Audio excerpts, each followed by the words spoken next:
네, 안녕하십니까.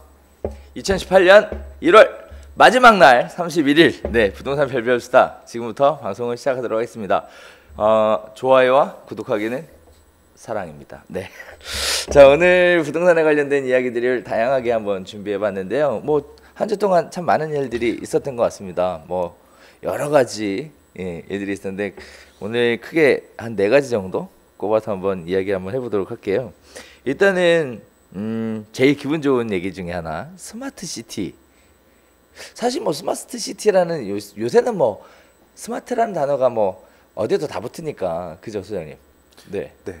근데 이제 스마트 시티 뭐 좀 다른 건가요? 뭐 스마트폰이 좀 확대되는 도시 규모로 확대되는. 그러면 스마트폰이 커지나요? 사실 이 스마트폰도 처음 나왔다고 할 때는 뭐가 스마트폰이야 써봐야 알고, 스마트폰도 사실 개선이 돼봐야 처음 나왔을 때 스마트폰이랑 네. 지금 스마트폰이랑 또 완전히 다르잖아요. 그렇죠. 그것처럼 스마트 시티도 도시가, 시티가 스마트해지는 건데 초기에 도입되는 데랑 앞으로 만들어질 스마트 시티랑은 또 뭐 차원이 좀 다르긴 하겠지만, 네. 스마트 시티를 정부에서 지정하겠다. 뭐 이제 정부 주도로, 국토부 네. 주도로서 뭐 시범 도시 지정하겠다 이런 얘기가 있어서 지금 막 신도시들 추진하고 있는 데들, 이제 네. 이런 지역들에서 우리 지역을 스마트 시티 뭐 하게 해주세요. 좀 이런 많이 있었나 봐요. 아, 그래요? 제가 한 40여 곳 정도 있었던 것 같은데 그 중에 이번에 이제 2군데 정도를 스마트 시티 시범 지역으로 선정을 했더라고요. 아, 그래요? 어디죠? 일단 이게 지금 지정된 게 끝이 아니라 앞으로도 추가 지정될 것이다. 더 지정을 할 건데 일단 이번에 탑다운 방식으로 국토부에서 2개를 지정했는데, 한 군데는 이제 세종 행복도시, 행정복합도시 5-1 생활권이 이제 하나가 지정이 됐고, 네. 그다음에 부산 강서구의 에코델타 시티라고 하는 부분 일부가 또 이렇게 스마트 시티 시범 도시로 선정이 됐더라고요. 예. 그리고 스마트 시티가 지정이 되면 진짜 스마트폰이 그렇게 커지는 거예요? 이제 뭐가 달라지는 거예요? 뭐 있어야죠. 이게 그래서. 네. 보면 네. 우리가 이제 전통적인 방식의 어떤 주거 인프라에서 조금 더 진일 보완, 뭐 예를 들어 뭐 이제 그 설명하기에 저도 확 와닿지는 않아가지고 이제 여기 설명하고 있는 내용을 보면 뭐 예를 들어 방범, 보안, 뭐 길을 가는데 깍 소리를 지르면 소리를 듣고 있다가 소리가 났다고 하면 거기 카메라 딱 봐가지고 예를 들어서 여기 문제가 있구나. 그럼 바로 출동. 뭐 이런 식으로 뭐 이제 그런 것들, 우리가 보통 일반적으로 무슨 일이 생기면 경찰이지요. 뭐 이렇게 신고해야 되는. 불도 마찬가지로 뭔가 그런 정보가 있으면 바로 뭐 그런 부분도 있고, 또는 이제 도시를 계획할 때 최근 이제 이렇게 우리가 전기를 많이 쓰잖아요. 그쵸. 그리고 이제 옛날처럼 발전소에서 나오는 전기도 있지만 자체적으로 뭐 요새 그 무슨 무슨 전기라고 하죠? 그 그 뭐냐, 스마트 그리드 아니야, 아무튼 뭐 이렇게 좀 이렇게 태양열 에너지든 지열 에너지든 그런 것들을 통해서 자체 생산도 하고, 그다음에 그 에너지를 서로 이렇게 뭐 서로 주고받고 할 수 있는 뭐 그런 것도 기본적으로 도시 설계할 때 어느 정도 반영이 돼 있거나 뭐 그런 부분들을 다 포함해서 조금 도시 계획을 하나 봐요. 아예 그냥 빈 땅에서 시작하는 개념에 이제 그 스마트 시티가 2군데 정도 이번에는. 저는 스마트 시티에 관련된 얘기를 보고 사실 제가 가장 기대가 되는 제 관심 분야는 자율주행 자동차예요. 자율주행 자동차. 네. 사실 지금 자율주행 자동차가 얘기들이 많아요. 뭐 자율주행 사고 난다고. 자동차는 근데 아직은 도입하기가 어렵죠. 아니 그거를 우리가 버스 전용 차선 있잖아요. 네. 그것처럼 네. 여기 그 자율주행 전용 도로 뭐 이런 거 만들면 괜찮을 것 같은데. 그러니까 그거는 이제 산업도 같이 맞물려서 그에 따른 기술도 성숙해져서 사용될 수 있을 만큼 돼야 되니까 저도 그런 시대가 조만간 오리라고 생각은 하는데 뭐 전 세계적으로 지금 열풍이잖아요. 네. 이 스마트 시티를 만들겠다라는 게 그렇죠. 우리나라도 뒤처질 수 없으니까 결국 관주도로 해서 따라가겠다 뭐 이런 얘기인데 우리 삶이 좋아질 것도 같지만 불편할 것도 같아요. 또 한편으로는 24시간 감시당하는 거 아니에요? 그런 부분이 어느 정도는 이제 있겠죠. 포함되겠죠. 뭐 개인의 사생활 침해라든지 이런 부분이 또 네. 문제가 될 수도 있고, 그렇죠. 예전에도 한번 구글에서 왜 CCTV를 네. 모든 CCTV를 스마트폰으로 볼 수 있게끔 연동을 시켰다가 네. 사생활 침해 문제 때문에 한번 소송을 당하거든요. 그 이후에 지금 그 주요 도로 CCTV밖에 못 보잖아요. 스마트폰으로. 사실 이게 그런 네. 말씀하신 부분들이 어느 정도 그러니까 이 스마트 홈 개념, 스마트 시티가 아니라 스마트 홈 개념의 IP 카메라라고 있어요. 네. 그러니까 요새 뭐 TV에서도 광고 많이 하긴 하는데 집안에 카메라 설치해놓고 밖에 스마트폰으로 집안에 무슨 일이 없나 볼 수 있는 거 이게 사실 중국 제품들 되게 많은데 그렇죠. 그 카메라를 해킹하면 사실 남의 집들도 다 볼 수 있거든요. 아, 그러네. 예, 이제 그런 문제가 되게 있어서 막 그러네. 저도 관심이 있었는데 이거는 어. 보안이 깨지면 사실 되게 보안 취약한 경우들도 많거든요. 특히 그렇겠다. 중국 제품들에서 그렇겠다. 그래서 그 얘는 영어처럼 되는 거네. 이렇게 단자 열어가지고 이렇게 찌개 딱 꽂아가지고. 그렇게 하는 게 아니라 다 네트워크로 물려 있기 때문에 아이디 비번 해킹하면 아마 될 거예요. 그래요. 네. 하여튼 그렇습니다. 기술이 발전해지면서 생활과 삶은 편안해지지만 아무래도 개인정보에 대한 부분들, 사생활 침해에 대한 부분들 이런 부분은 끊임없이 논란이 될 것 같은데 어쨌든 뭐 기술이 발전을 하면 문제가 되는 것들은 보완해 나가면 되는 거니까. 그렇죠? 이 스마트 시티가 근데 이제 여기서 끝이 아니라 그러니까 이게 되게 단기간 안에 어느 정도 가시적인 성과를 볼 수 있는 애가 나올 것 같아요. 예, 이게 지금 빈 땅에서 하기 시작하는 건 뭐냐면 일단 시범 도시이기 때문에 네. 이렇게 하면 스마트 시티를 만들 수 있다라는 걸 빨리 만들어서 보여주고 다른 데들도 도입해 나가는 하나의 어떤 그런 개념으로 봐야 될 것 같거든요. 네네. 그래서 지금 당장 지금 18년 상반기에 했잖아요. 그래서 빠르면 2021년, 2022년에는 이 반영이 되어 있는 도시를 볼 수 있을 것 같고요. 네. 이게 지금 탑다운 방식으로 2개 지정을 한 거고, 그다음 지자체들 지방으로부터 이제 다시 그 신청받는 신청을 것들? 받아서 그 중에 하반기 정도에 한 2군데 정도를 더 한다 그래요. 그래서 한 2022년 정도 되면 시범 사업 한 4개 정도 하는 데들이 다 보일 수가 있을 것 같고 사실 서울 수도권 주변에서도 이 스마트 시티 제발 좀 막 이렇게 요청하는 그 지역민들 많이 계셨는데 사실 서울 쪽에서는 수도권 쪽에는 한 군데도 된 데가 없어서 약간 아쉽긴 해요. 개인적으로는. 왜냐하면 이걸 보러 내가 또 세자구시까지 내려가 보고 막 부산까지 가기는 좀 그래서 왜 가면 되지. 가까운 곳에 있으면 이게 얼마나 참 느낄 텐데 그런 부분이 자, 있고. 이제 우리가 부동산 방송이잖아요. 네. 네. 부동산 시장 가격에 어떤 영향을 미칠까요? 스마트 시티가. 저는 좋을 것 같아요. 언제? 이게 반영이 되어 있는 도시 같은 경우는 이게 우리가 그런 사람들 있어요. 어떤 사람들 있냐면 얼리 어댑터라고 하잖아요. 뭔가 그 자동차 중에서 말씀하신 전기 자동차, 테슬라 자동차 같은 경우가 대표적인 테슬라 모터스가 그런데 그 전기차를 사용하시는 어떤 되게 비싸잖아요. 근데 이제 그 사용자들 같은 경우는 얘기해 보면 되게 신기술 뭐 이런 것들을 먼저 향유하는 것에 대한 되게 자부심이 있다고 하고 실제로도 이제 좀 부유한 분들이 네. 하는 경우들도 많이 있는데 어떤 이런 부분들이 잘 반영된 도시라고 하면 좀 더 가중치가 충분히 있다고 생각이 돼요. 아 그래요. 네. 저는 적용돼 있는 도시 만약 집을 선택한다라고 하면 저는 충분히 선택할 의향이 있어요. 아 그래요. 네. 네. 관심이 많아. 아 그러시군요. 네. 참고로 저는 개인적인 견해는 스마트 시티 지정이 그 가격에 영향을 미치지는 않을 것 같아요. 뭐 일단 본질 주거의 본질 가치는 입지와 당연히 이제 맞아. 그쪽에서 입지랑 맞아. 이제 거기에서 오는 게 더 크긴 한데 그게 옛날에도 뭐였더라? 뉴타운 시범지구 지정을 했을 때도 네. 사실 지정하고 나서 그 효과가 바로 시장에 미치지 않거든요.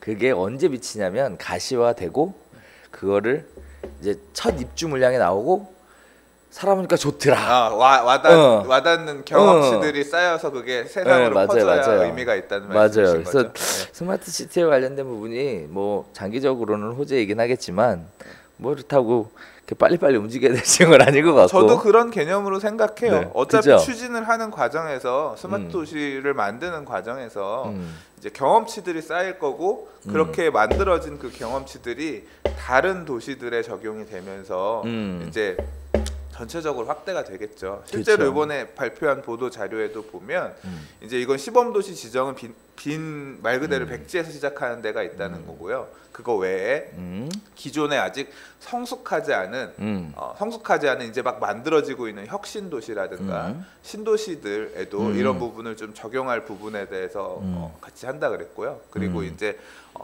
또 이 도시재생 뉴딜이라는 표현이 참 웃긴데 저는 그러니까 도시재생 뉴딜 사업하는 쪽에도 스마트 도시재생 뉴딜을 해서 너무 스마트는 다 붙는다니까 지금. 구도심이나 이런 지역을 도시재생하는 과정에서도 네. 일부 적용할 수 있는 스마트 시티의 기능들이 있으면 그런 부분도 같이 하겠다고 해요. 그래서 시범 사업이 되게 중요한 거는 이 사업을 추진하는 과정에서 만들어지는 경험 자산을 이제 이런 식으로 다 다른 쪽에다 적용할 수 있을 거라고 생각해서 전체적으로는 뭐 좋은 모양새가 되지 않을까. 잘 됐으면 좋겠습니다. 뭐 어쨌든 뭐 우리가 잘 돼야 되는 부분인 것 같아요. 시대에 도태될 수는 없으니까.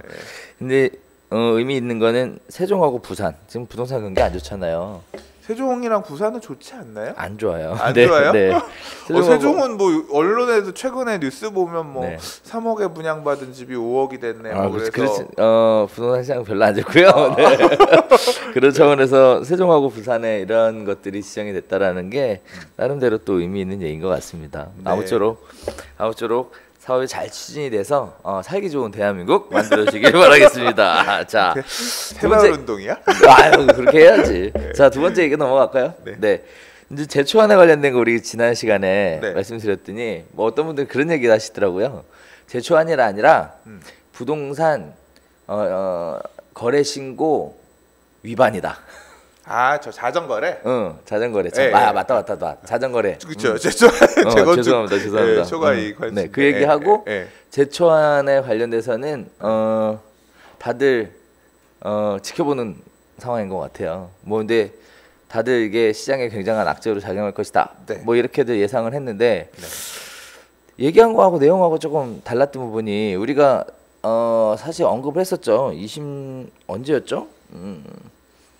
지난주 방송하면서 제초안이 거래가 돼서 제초안 문제로 인해서 부담금이 뭐 엄청나게 부담될 수 있다. 근데 한편으로는 조합원 입주권 거래에 관련돼서 조합원 자격 이전에 대해서 뭐 풀어주는 거, 뭐 이런 부분들의 얘기가 있었는데 이게 일주일 지나면서 어떻게 사람들한테 반응들이 나오고 있나요? 사실 그 전체적으로 그 분위기는 조금 주춤한 것 같은데요. 그러니까 말씀하신 부분이 두 가지인데, 그러니까 재건축 부담금이 정부 국토부에서 이제 시뮬레이션 해보니까 되게 많이 나올 수 있다라고 얘기하면서 일단 매수세는 조금 진정이 된 것 같아요. 그러니까 재건축 부담금이 적용이 확실시되는 아파트들에 대한 매수세는 조금 진정이 된 모양새인 것 같은데 일단은 뭐 그래서 약간 흐르고 있다. 뭐 이제 그런 느낌인 것 같고요. 그와 별개로 이제 1월 25일에 도시정비법 시행령이 이제 개정이 된 게 시행이 되면서 이제 10년 보유 5년 거주 그다음에 전국의 1주택자 물건들 같은 경우는 이제 재건축 조합원 지위 변경 금지가 풀리면서 거래되는 물건들이 나왔어요. 이제 그래서 거래들이 되고 있는 것 같은데 벌써 되고 있나요? 이제 거래가 이제 가능해요. 가능한데 그러면 시장에 공급이 풀렸네 드디어. 이제 그거에 해당되는 물건들만 거래가 가능하니까 되게 좀 조심해서 거래를 해야 돼요. 1주택자에 대한 부분도 약간 좀 확인해야 되겠다 진짜. 예, 그거 누가 그러더라고요. 이 사람이 전국의 1주택자 이게 세대 기준이거든요. 1세대 1주택 전국의 1주택 이것만 갖고 있는지를 우리가 어떻게 매수자가 어떻게 확인하나요? 뭐 이런 질문도 있는데 진짜로 이제 이게 만약에 거래를 했는데 그렇게 매도한 매도인이 전국의 1주택자가 아니었다라고 그렇죠. 하면 청산 당하거든요. 그렇죠. 예, 그러면 말 그대로 완전 큰 사고가 나는 거기 때문에 그렇죠. 아무튼 그래도 이제 그렇게 거래는 할 수 있도록 풀리긴 했으니까 이거 그런 물량들이 나오면서 제초안을 피한 단지라고 해서 굉장히 높은 가격에 거래가 되고 있는 것 같아요. 예, 예. 이게 또 예. 그래도 어쨌든 높은 가격에 거래될 거였으니까 그래도 물건이 없어서 거래가 안 되고 가격이 더 올라가는 것보다 네. 거래가 되는 게 좀 더 시장에 좋은 것 숨통은 같아요. 어느 정도에 트인 그쵸? 것 같아요. 예. 그 1주택자 부분은 예전에 우리 네. 뭐 할 때 세금 감면인가 뭐 할 때 1주택자가 주택을 사면 취득세인가 뭐가 감면해 준다 그래서 네. 그때 동사무소 가서 1주택자 확인서를 띄었던 것 같은데. 뭐 이제 그거를 참 이게 되게 애매한 게 네. 그러니까 그 개인에 대한 부분이면 이 사람의 지방세 완납 증명서 이런 걸 떼면 알 본인 수가 거니까. 있는데 본인 이 사람이 그렇지. 보유를 맞다, 하고 맞다. 있는지 안 하는지를 지방세 완납 증명서를 떼면 나오는데 세대원이니까 당신 주민등록 갖고 오세요. 세대원 다 까세요. 그 다음에 세대원별로 다 지방세 완납 증명서 갖고 오세요. 그러면 뭐 이런 식으로 해야 되는데 계약을 할 당시에 그렇게 그게 첨부가 돼야 되겠네. 근데 매도인들이 네. 내가 그렇게까지 하면서 뭐 팔아야 돼? 아 믿기 싫어. 뭐 이런 식으로 또 기분 나빠할 수도 있으니까 이 거래라는 게 지금 매도자 우위 시장에서는 그렇죠. 또 그런 부분이 있잖아요. 네네. 이게 굉장히 조심스러워요. 그렇구나. 그러니까 뭐 실무적으로는 뭐 중개업소 사장님들이나 다 알아서 이제 다 유두리 있게 해결하시겠지만 아무튼 그런 이슈는 여전히 있긴 있습니다. 그렇겠네요, 예. 진짜. 아무튼 1세대 1주택 10년 보유 5년 거주인 조합원 입주권이 거래가 가능하다라고 개정이 됐지만 이게 매도자가 1세대 1주택이냐에 대한 부분을 꼭 한번 확인해보고 점검해보실 필요가 있을 것 같습니다. 이 문제 관련해서는 네. 사실 조금 얘기 더 할게. 음. 이게 법 시행령에서 그러니까 시행령이 아니라 법에서 보면 표현이 약간 모호해요. 1주택이 1세대 1주택이 전국의 1주택이냐 아니면 그 재건축 단지의 1주택이냐 뭐 이게 되게 그 재건축 단지의 1주택이다 이런 식으로 좀 보시는 분들도 계시더라고요. 그래요? 그러니까 용어가 되게 애매하게 써졌어요. 법 내용이. 그래서 이제 국토부 쪽에 질의를 하려고 연락을 했는데 연락이 안 돼. 이게 대체 이 1주택 개념이 뭐냐인데 이제 그래서 저도 좀 이 법 하시는 분한테 좀 여쭤봤더니 네. 국토부 쪽 담당자랑 자기는 얘기를 해봤다. 네네. 그래서 이제 전에 받은 얘기로는 네. 애초에 법을 만들 때 전국에 1주택 갖고 있는 사람을 이제 말 그대로 구제해 주기 위해서 오랫동안 보유했고 한 경우에만 좀 예외적으로 예외적으로 좀 풀어주게끔 하기 위해서 한 거기 때문에 이거는 그 재건축 단지에서 1주택이 아니라 재개발 그 전국의 1주택 가진 사람을 대상으로 하는 내용으로 쓰여진 내용이 맞고 그런 내용으로 각 구청에도 관리처분 계획 조합원 변경하고 하는 업무 자체 구청에서 하니까 다 구청에도 다 내려보냈다고 하더라고요. 그래서 이거는 일단은 되게 중요하게 짚고 거래를 하셔야 되는 부분. 맞습니다. 네. 그러고 보면 참 복잡해요. 너무 함정이 많아요. 뭐 재개발적으로. 세법상 1세대, 뭐 주민등록법상 1세대, 뭔 놈의 세대가 이렇게 공부해야 될 게 되게 많아요. 우리나라 그러니까 부동산. 말이에요. 네. 별별 수다 보시면서 하나씩 공부해 보시면 좋을 것 같습니다. 네. 다음에는 상황이 이러함에도 불구하고 3월 거래량은 3월 이후 최다? 그러니까 이게 그 내용도 지금 이제 어제 오늘 나온 얘기인데 1월 말이 돼서 지금 집계를 해보니까 부동산 기사 뉴스에서 보면 거래 절벽, 지금 거래량이 절벽이고 시장이 완전 폭탄 맞은 것처럼 그렇다라는 논조의 기사들이 딱 있었는데 뚜껑을 열고 보니까 1월달 거래량이 강남 4구 거래량이 2,000건이 넘는데 2,000 몇백 건이에요. 그래서 작년에 비해서도 엄청나게 늘었고 통계를 뭐 집계한 이후로 1월달 거래량 중에서는 최다 거래가 될 정도로 부동산 거래량이 되게 많았다고 하고요. 서울 같은 경우도 서울 전역의 거래량들이 폭증하는 그런 모양새를 보였다고 하더라고요. 네, 이 부분에 있어서는 제가 또 이런 생각을 하나 첨언을 하고 싶은 게 뭐냐면 매매 거래가 아닌 것 같아요. 정상적인 매매 아니요, 거래가 매매 아닌 것 거래. 같아요. 정상적인 매매 거래가 아닌 것 같아. 그러면 특수 관계자 간의 매매인 것 같아요.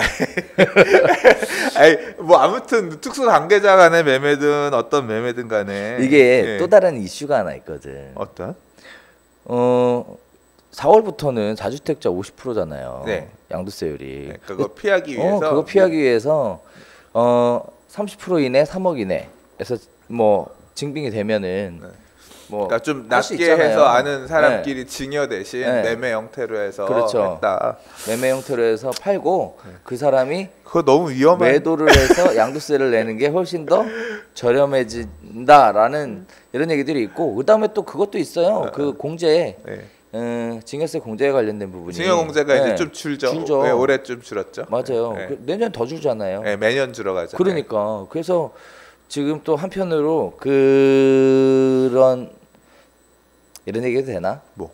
많더라고. 문의가 문의가 많아. 많아요. 네. 문의가 많아. 근데 그렇게 증여 관련 치기에는 문의가 너무 많아. 많아요. 그러니까 작년 1월이 음. 서울 같은 경우에 4,480건. 사실 작년 1월은 경기가 안 좋았어요. 확실히. 왜냐하면 11.3 부동산 대책 나오고 나서 17년 1월은 좀 침체기였는데요. 근데 그때 4,480건이었는데 올해 지금 아직 이제 오늘까지 집계하면 더 늘어나겠지만 예, 8,556건이래요. 그러니까 약 작년보다 90% 정도가 더 늘어난 거예요. 그리고 2015년이 6,823건으로 제일 많았는데 그때보다도 한참 많은 거예요. 그래서 말씀하신 것처럼 다주택 중과 부분은 영향이 있었을 거라고 생각해요. 팔고 싶은 사람도 이참에 그냥 중과 받기 전에 다주택자들 물량들이 나오는 부분도 좀 있을 것 같고 그리고 지금 매수하신 그 저희 카페 팔고 싶을 것 같아. 카페 내에서도요 보면 드디어 집 샀어요. 결국 계약했습니다. 이런 얘기들 후기들이 꽤 많이 올라왔어요. 1월달에. 그래서 사실 전 그걸 보면서 거래들이 되는구나. 제 주변에서도 집 관련해서 얘기하던 사람들 중에 드디어 샀어요. 결국 계약했습니다. 이런 얘기들이 사실 많이 들렸거든요. 그러니까 평소에 듣던 빈도보다 많이 들렸기 때문에 거래량이 많이 늘어나고 있다는 것들을 어느 정도 느끼고는 있었는데 이렇게 통계로 이렇게 보여지는 것 같습니다. 좋습니다. 네. 그래서 시장에는 어쨌든 거래량이 굉장히 많이 늘어난 것으로 포착이 되고 있고요. 그리고 실제 주변에서 거래했다는 많은 소식들을 들을 수 있다고 하니까 그것도 참고하셨으면 좋겠고 그리고 또 제가 아까 말씀드렸던 부분에 있어서 주의하실 부분이 하나 있어요. 지나치게 금액을 낮은 금액으로 해서 증여하시게 되면 되려 양도세 맞을 수 있다라는 거. 그다음에 또 특수관계자 내에 지나치게 금액을 낮게 할 경우에는 세무조사 당할 수 있다는 거. 세무조사 조심. 네. 저 아는 분도 네. 세무조사 네. 지금 받고 있다고 하더라고요. 되게 그래요? 힘들대요. 네. 그래서 적당한 선에서 네, 적당한 선에서 합법적인 범위 내에서 네, 부탁드리도록 하겠습니다. 자, 이런 거를 정확하게 알려면 아무래도 가까운 세무사한테 직접 물어보셔서 시뮬레이션을 한번 해보시거나 사전에 미리 합법적인 범위 내에서 방법을 찾으시고 진행하셔야지 그 카더라 통신만 믿고 가셨다가 맞아요. 세무 상담 해야 되는 것 같아요. 맞아요. 네. 그런 부분들이 있으니까 참고하셨으면 좋겠습니다. 자, 다음에 부동산 경기가 이렇게 막 서울하고 수도권은 뜨거워서 될 것 같은데 국토부 장관 또 새로운 얘기 하나 하셨어요. 부동산 경기 침체 지역과 위축 지역을 지정하겠다. 이게 유행이 또 갑자기 또 네. 이거 네모탕 정책인가 이거? 그러니까 사실 이제 이 내용이 나오고 나서 네. 사실 비아냥되는 분들이 되게 많아요. 그랬구나. 네, 그러니까 수기 지역은 사실 사라는 지역이고 정부가 공인한 사라는 지역이고 이제 침체 지역은 정부가 공인한 사지 말라는 지역이니까 가면 안 되는 거를 정부가 집어주네요. 뭐 이런 식으로 비아냥 되시는 분들이 댓글에도 되게 많이 나와요. 기사 댓글에도 보면 나오는데 저는 좀 그런 태도는 옳지 않다고 개인적으로 생각합니다. 뭐 근데 사실 그런 것도 있어요. 네. 정부가 사라 그럴 때 산 사람들 예를 들어 뭐 특정 기간 내에 샀으면 뭐 양도세 안 물리겠다고 했던 기간도 있고 그렇죠. 그때 샀던 사람들은 지금 훨씬 많이 벌었거든. 그러니까 맞춤형 보면. 지금 시장이 그런 식으로 지역에 따라서 뜨거운 지역도 있고 오히려 너무 추운 지역도 이렇게 양극화되는 모양새가 일부 있으니 이제 그렇게 침체되어 있는 지역을 좀 군부를 지필 수 있을 만한 이제 그런 제도적인 뒷받침을 해주겠다라는 거니까. 저는 개인적으로 만약에 경기 침체 지역과 위축 지역이 지정이 돼서 지금 혜택을 주겠다는 게 세제 지원하고 금융 지원에 대해서 혜택을 주겠다고 얘기를 한 거거든요. 그렇죠? 이제 그거는 고민해 보는 거고. 그렇죠. 이제 청약 1순위? 예, 1순위도 되게 뭐 한 달만 가입하면서 원래 저도 청약 통장이 네. 돈 만들어 놓기만 하고 네. 전혀 아예 돈도 안 났어요. 네. 있는데 혹시나 여기 이게 어느 지역이 지정될지는 네. 모르겠지만 네. 써볼까 싶어서 한번 돈을 넣어볼까, 예, 청약금 넣어놓을까 네. 지금 생각해보고 있어요. 이걸 보니까 예, 개인적으로는. 그래서 저도 네. 이거 보고 제 주변에 있는 분들 있잖아요. 네. 저도 할 수 있다면 해볼까 해요. 진짜? 해볼까 해. 생각이 비슷하네. 해볼까 해. 그래서 대구로 갈까요? 이제 어디가 지정될지를 봐야죠. 그러니까 봐야죠. 예, 네. 예. 왠지 왠지. 자, 그래서 저는 개인적으로 그런 생각을 하고 있습니다. 그래서 여러분들도 참고하셨으면 좋겠고, 꼭 항상 이렇게 추격 매수보다 때때로 보면 남들이 관심 안 갖고 이 저평가되어 있는 곳들에 미리 좀 묻어놨다가 시간 지나서 보면 좋았던 경우들이 많아서. 어차피 부동산 장기 투자니까 장기 투자로 보고 접근하면 그렇게 조바심 떨 일도 없고, 정부 정책에 부합하는 그렇지. 그런 거잖아요. 가면 대출 규제도 없고 집을 사주세요라고 해서 지원받아서 가는 거니까 사놨다가 장기적으로 좀 들고 있다가 임대사업자 내서 보유하고 있다가. 그러니까요. 그러고 보면 나는 국토부에서 상 안 주나? 상 주셔야 될 것 같은데. 저는 정부 정책에 뭘 했다고? 반기는 적이 없거든. 아니 왜 사람은 사고 팔려면 팔고 네. 헐쓰니까 상 줘야 되는 거 아니에요? 자, 그다음에 그래서 부동산 경기에 관련된 얘기는 요쯤 하면 될 것 같고요. 네. 또 하나 시장에 또 다른 변수가 하나 생겼죠. 뭐 젠트리피케이션 관련돼서 여러 가지 얘기들이 나왔었다가 예. 26일 날 상가임대차 상가임대차 보호법 개정 시행령 개정으로 상가 임대료 상승률을 9%에서 5%로 제한하겠다. 네. 이거 시장에 미친 영향력이 굉장히 클 것 같은데 저는. 이제 상가 임대료를 연 올릴 수 있는 금액을 제한한 건데, 뭐 이 혜택을 받는 지역들이 혜택을 받는 임차인들이 조금 늘어날 것 같아요. 그렇죠. 예. 그래서 이제 많이 달라질 것 같아. 뭐가 달라지냐면 그러면 임대인 입장에서는 어떻게 처신을 하는 게 옳을 것인지, 임차인 입장에서는 어떻게 해야 되는 게 맞는 것인지에 대한 부분인데, 일단은 임대인 입장부터 한번 얘기해 보면 어떻게 하면 이게 좋을까요? 저는 제 생각에는 임대인 입장에서는 처음에 세입자를 드릴 때 너무 저렴하게 세입자를 임차인을 드렸다가는 잘못하면 발목이 묶여서 계속 갈 수 있다 이렇게 보여지고요.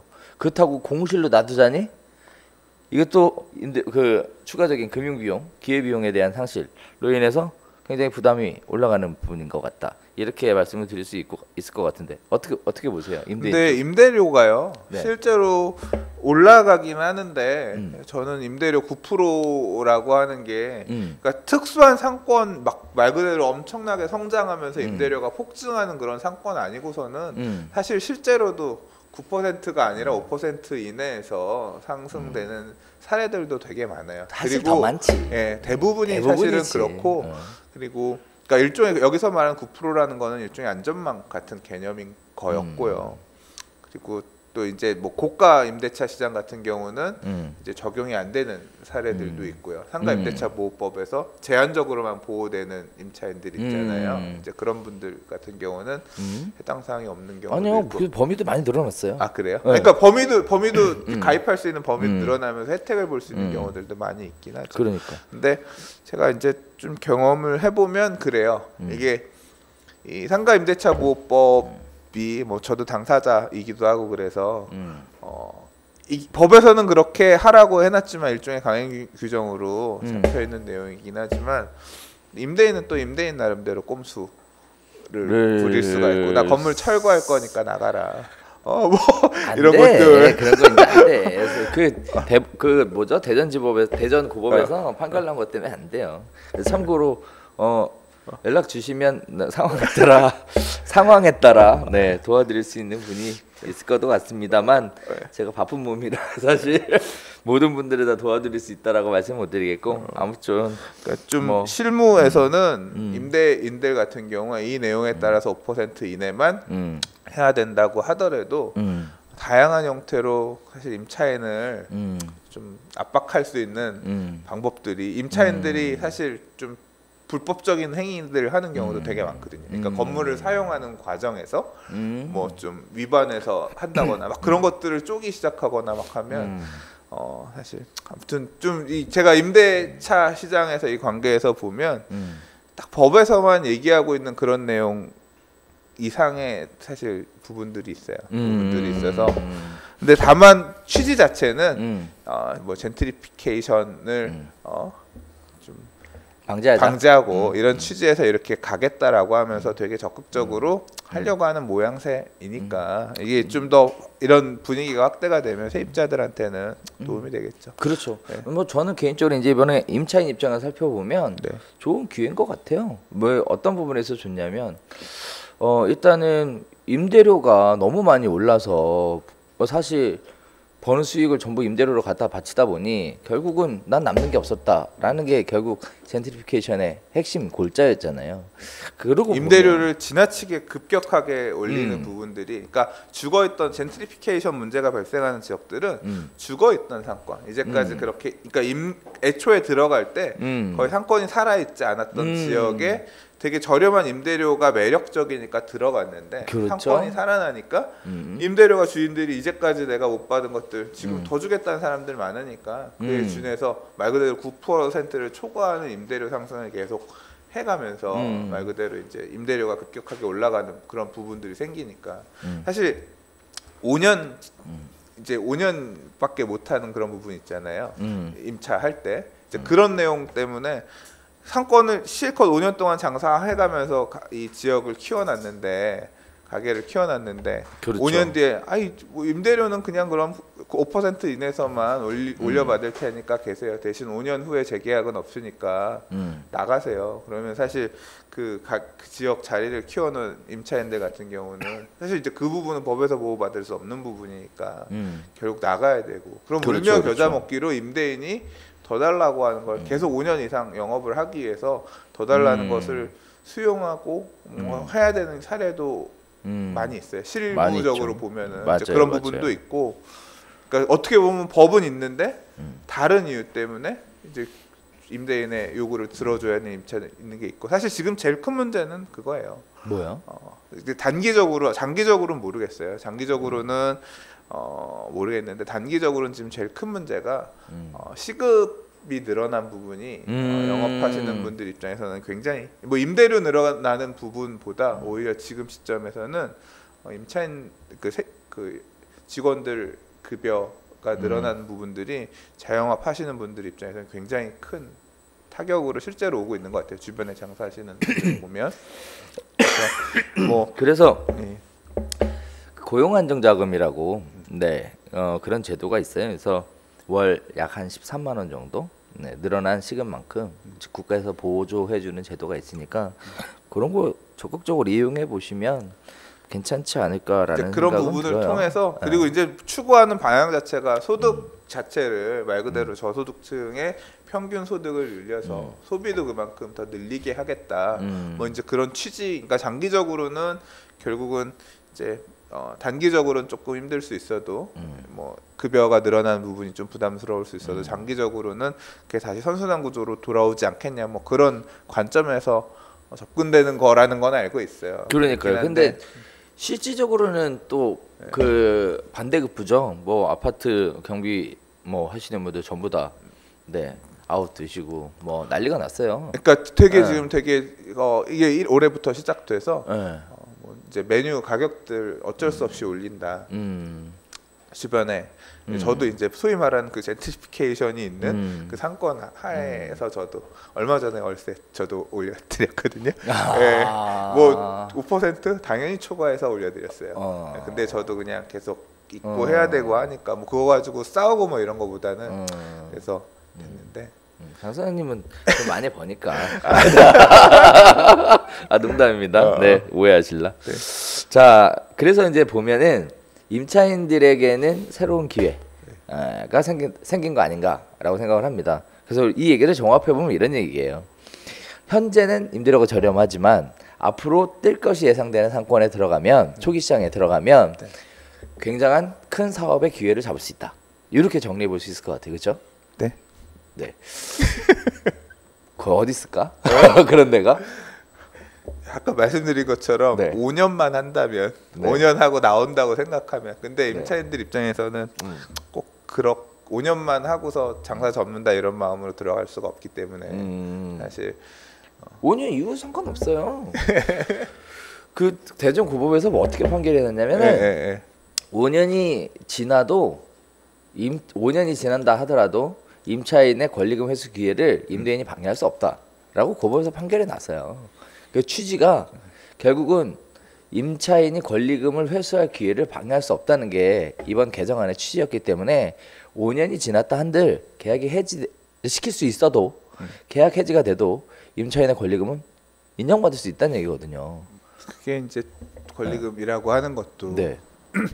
다퉈야 되는 거잖아요. 이게 적절한 금액이냐 아니냐. 그거는 임대인이 관여할 부분이 아니라서 네, 일단은 사실 저희도 굉장히 초미의 관심사를 지켜보고 있는 부분입니다. 상가임대차보호법 관련해서 아직 대법원에서 판결이 아직 안 나왔기 때문에 지켜봐야 되는 부분인데 어찌됐든 지금 현재 정부의 추세도 그렇고 국민들이 시선도 그렇고 이제 서민들 좀 어려운 분들 이런 분들에 대해 지원을 해줘야 되겠다라는 부분들이 점차 확산이 돼가고 있는 것 같아요. 자, 다 마지막으로 그 판례는 네. 나중에 한번 보여주시면 제가 한번 판례 좀 보도록 할게요. 알겠습니다. 공부 좀 해볼게요. 네오비 밴드 들어가시면 있습니다. 네. 제가 부동산 시장 관련해서 특히 그 부동산 중개업 관련된 얘기들은 거기다가 신문을 스크랩하기가 좋잖아요, 밴드가. 그래서 거기다가 꾸준히 이렇게 하고 있어요. 그래서 그거 참고하시면 상가임대차 검색하면 나옵니다. 네. 네. 알겠습니다. 네. 네, 제가 약속을 하면 못 지키니까. 네. 네. 자, 그다음에 마지막으로 조만간 네이버에서 부동산 매물을 볼 수 없을 예정인데요. 네. 이 부분에 대해서 이제 저는 카페 운영자니까 네. 카페에 그런 글들이 올라와요. 이 동네 무슨 일 있나요? 네이버에 매물이 다 사라졌어요.